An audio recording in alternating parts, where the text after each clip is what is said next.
అప్పగించుకొనెను. కాబట్టి దేవుడు ఏం చేశాడు?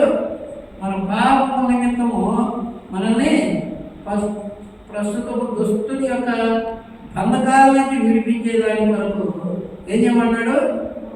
ఏం చేశాడు? అపొస్తలుడైన పౌలు గారు చెబుతూ ఉన్నాడు మాట, గౌరీ సంఘానికి చెబుతూ ఉన్నాడు. కాబట్టి దేవుని చిత్త ప్రకారం, తండ్రి అయిన దేవుని చిత్త ప్రకారం క్రీస్తు మనలను, ఎవరు మనల్ని?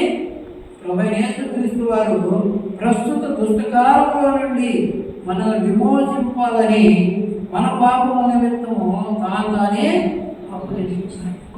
కాబట్టి అన్నాడు, దేవా నన్ను కరుణించుము అన్నాడు దావీదు. కాబట్టి మనం కూడా మన ప్రభువైన యేసుక్రీస్తు యొక్క సన్నిధిలో చేత మనము కూడా ఏం చేయాలి? మన పాపములను తాను అప్పగించుకున్నాడు.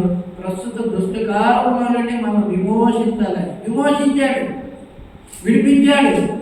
అయినా కూడా మళ్ళీ పోయి మనం అదే దుష్టుడికి మనం చేతి మనం చుట్టంతా ఎవరికి అప్పగిస్తున్నామో దుష్టుడికి అప్పగించినప్పుడు బంధించబడతామో లేదా? బంధించబడతాం. అందుకోసమని పౌలు గారు ఈ మాటని చెబుతూ వచ్చాడు. అందుకే పౌలు గారు చెప్పాడు, దావీదు భక్తుడు కూడా అదే చెబుతూ ఉన్నాడు. దేవా అని చెప్పి సంబోధిస్తూ నన్ను కరుణించము అంటాడు. నీ కృపా బాహుల్యము చొప్పున అంటున్నాడు.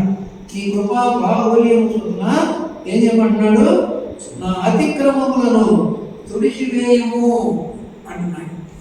కాబట్టి మన అతిక్రమములను, పాపములను, మన యొక్క అలవాట్లు, పొరపాట్లు ఎన్నున్నప్పటికీ వాటన్నిటినీ తుడిచివేయటానికి, కడిగివేయటానికి, శుద్ధి చేయటానికి, నూతన హృదయాన్ని ఇవ్వడానికి, స్థిరమైన మనసు మనకి పుట్టించడానికి దేవుడు మనకి ఏం చేస్తాడు? అన్ని విధాలుగా సహాయం. మనం ఎప్పుడు జరిగింది?